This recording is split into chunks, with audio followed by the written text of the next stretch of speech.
Hello everyone, it's Frank again with another ATV video. Today we are going to be installing spacers, and this time I promise you they will actually fit. As you can tell, my Can-Am is at stock width. However, running the suspension at full height and a lift possibly coming soon, not to mention I'm always in the search for bigger tires, I decided it's probably best to get it a bit of a wider stance. If you saw my last video, which I think aired yesterday, then you probably know that I had issues with the last spacers I bought.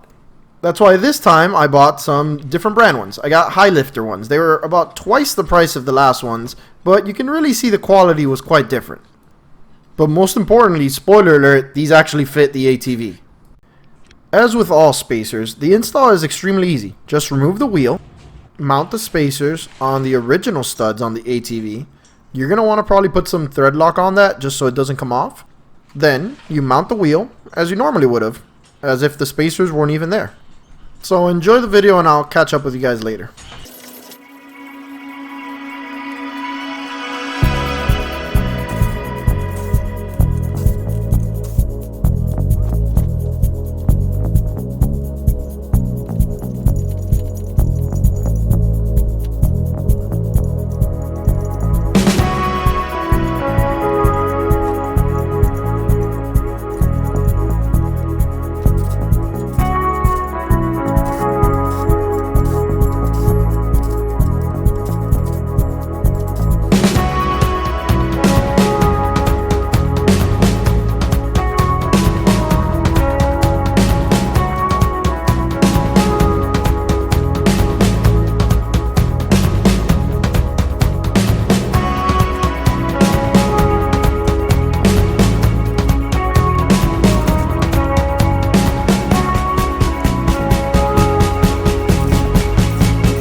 These spacers are 2.5 inches and they're made by Highlifter. The quality in them was much better than the quality of the last ones I got, and the install went obviously much smoother.